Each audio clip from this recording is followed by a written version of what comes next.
That's why this president called for funding for 13,000 additional AmeriCorps members in the Recovery Act and requested a 29% budget increase for the Corporation for National Community Service for next year.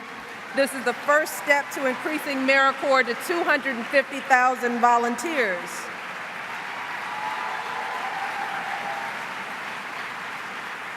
President Obama has done all this because he knows this investment will have returns many times over in the goodwill it will do for our communities. And that's why today we are proud to officially launch United We Serve. It's a nationwide effort, and we're calling on all Americans to make service not just something they do in their spare time, but a part of their daily lives. And when we say all, we really mean all. The young, the old, everyone from every background, all across this country. We're asking individuals, corporations, community organizations, foundations, government to be a part of this effort and work together, just like all of you are doing here at this conference and in the work that you do. United We Serve will be led by the Corporation for National and Community Service, and it's going to focus on 4 core parts of the recovery agenda: healthcare, energy independence, education, and community and economic renewal.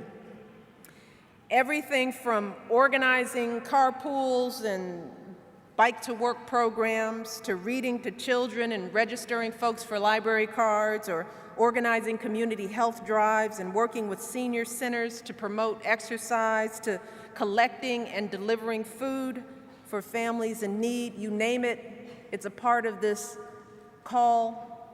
The idea here is simple. We want to make it as easy as possible for folks to start serving and do everything we can to make sure that they stay involved. So over the past few months, we've been reaching out to hundreds of nonprofit and community groups all across this country. Some of you have answered that call already, and we've asked them to start posting volunteer opportunities at serve.gov. We've also reached out to ordinary folks involved in service projects in their own communities and asking them to take those projects and list them on serve.gov as well. And we've asked folks to step up and become service leaders themselves, to identify unmet needs in their own communities. You don't need an organizing effort. You don't need to be a local elected official to see what's needed right on the ground, to figure out ways that they can address those issues and post those ideas on serve.gov so that others can join them. It's like the comedian Lily Tomlin once said. She said, "I always wondered why somebody didn't do something about that. And then I realized I was somebody." And that's really exactly the point. This call, through it, we want to make sure that everybody realizes that when it comes to serving their communities, they are the somebodies that they're looking for. You don't have to go so far. And serve.gov is also a tool that will offer people everything they need to get their projects started. It provides tools to help them set outcome-oriented goals. You all know about that. Yeah, I went through it.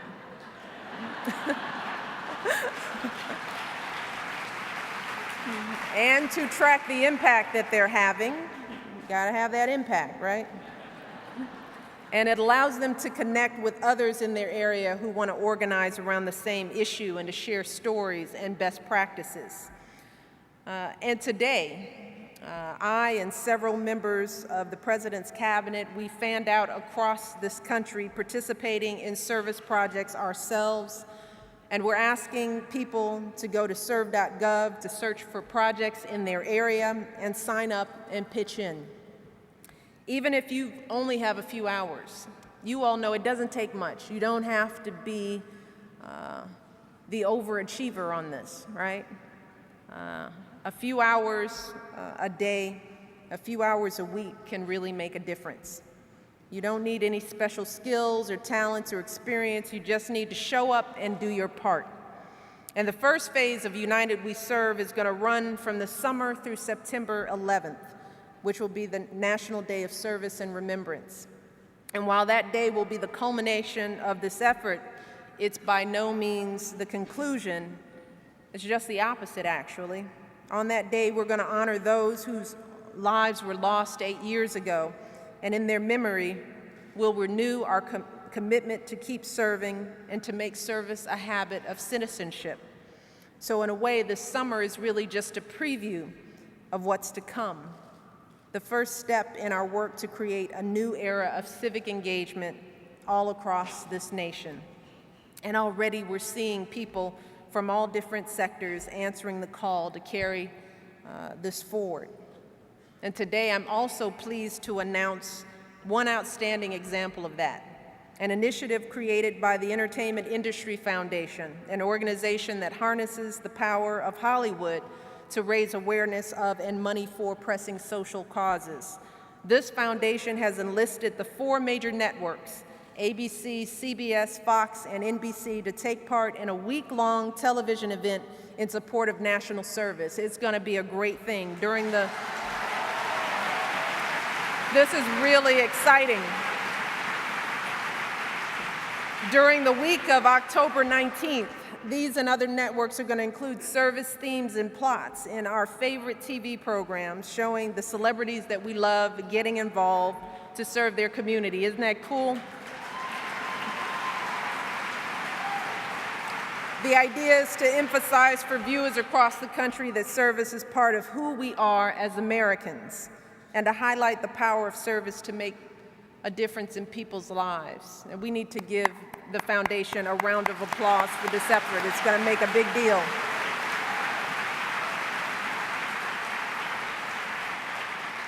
Ultimately, efforts like these and like United We Serve won't just help us build that new foundation for our economy. These efforts won't just make a difference in our communities and in the lives of the people we serve, they will also make a difference in the lives of those who perform that service. And this, you know, they'll give people a chance to experience the pride that comes with giving back and the inspiration that comes from being a part of something bigger than themselves. Like Kate Amana, who worked at the Red Cross in New York, helping families affected by 9/11. She had that experience. She said that her service, and this is her quote, taught me that each day is a new beginning, and with each new beginning is a chance to make this world a safer and happier place. And then there's Jason Best, an AmeriCorps volunteer in Denver, who also had the experience. He wrote a poem about serving that I'd like to read a bit from. He said, "I've taught beautiful, forgotten children how to read. I've loved those who weren't cared for and watched people who were considered broken perform miracles. I carried those who could not walk, and they taught me how to stand." You all know exactly what these folks are talking about, right? And that's why we're here today. That's why you do what you do every single day. And I hope that during your 3 days at this conference, that you actually have a little fun. Surprising. But take this time to recharge your batteries and to get re-inspired. Look around you. There are thousands of people here who share the same belief system as you. Make some time to meet some new folks, make some new friends, because we're going to need all the energy that you have to get this job done. We all know that our challenges are great and that we have a long way to go and a hard road ahead of us. But standing here today, looking over this room and just seeing all of you and feeling your energy, people who love this country and have devoted your lives to helping people share in this promise, I feel nothing but hope for the future. Thank you so much, and God bless you, and God bless the United States of America. Thank you so much. Enjoy.